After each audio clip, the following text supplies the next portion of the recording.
What is going on, guys? BP Hero coming at you with the 2020 Easton Wegman. Thanks goes out to the BP Hero for getting a review in on this one.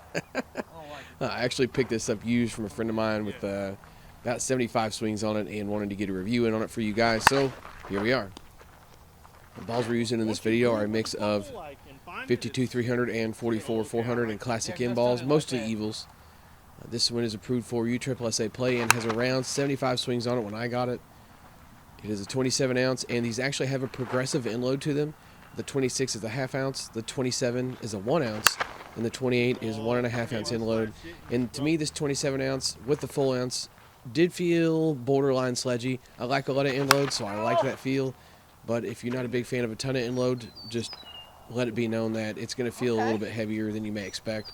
In true Wegman fashion, this one was a 12-inch barrel on a one-piece frame, and the barrel was a little bit tight. Sweet spot really wasn't all that big, but it was still performing very well when you did get a ball off the sweet spot. Trust me when I say that. This one has what they call the carbon zero handle, and it was very, very stiff. I didn't get my hands burned by this one too many times, but it wasn't too far from being that stiff in my opinion. With some tech specs out of the way, over to the labs. So throwing this one on the scale, this 27 came in at 27.1. Now I do believe that when I got this bat, some of these swings were put on it in a little bit of a cooler temp. And then after Brian and I put about 40 apiece on it, and this is what you're looking at compression testing wise, pretty much right on the line of passing and failing, which again falls right in line with 150 to 200 swings is what I'm getting out of a bat before I've got to look into any kind of compression issues. Obviously this will vary depending on who's using the bat and the conditions it's used in, but this is what we're seeing. Again, you've got several options here. Put 50 to 75 swings on it, throw it in the bag for games, or you can hit 52-300s to kind of stretch out that window of how long a bat like this is going to pass compression if that's something you need to worry about. Lab stuff out of the way though, back to the field.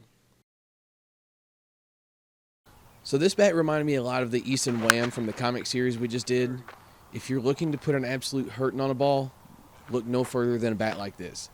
Performance was excellent, no doubt about it. I can't even try and deny it.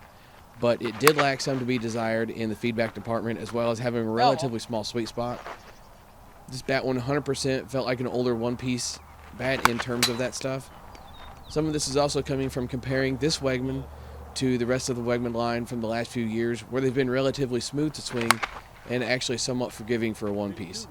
The way this one felt reminded me a lot of the old 2016 purple and camo Wegman, but with some good performance that this new tech has, where the 16 model definitely lacked that. If you guys have ever swung one of those, you can relate.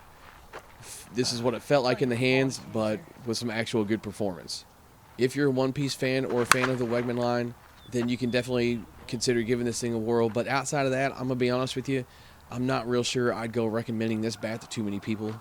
Maybe a little harsh given the performance this thing has given us, but BP Hero's just trying to call them like he sees them.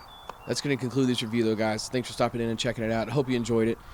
Creeping up on that 10K sub mark, so be sure you do your part. Go down below after the video, click subscribe, turn on those notifications, and I'll catch you in the next one.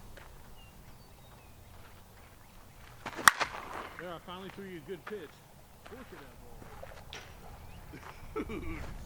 A duty done.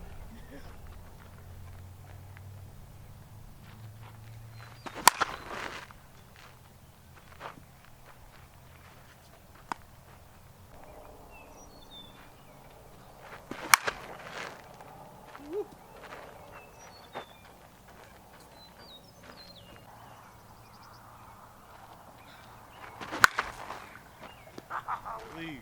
Good ball, Jesse.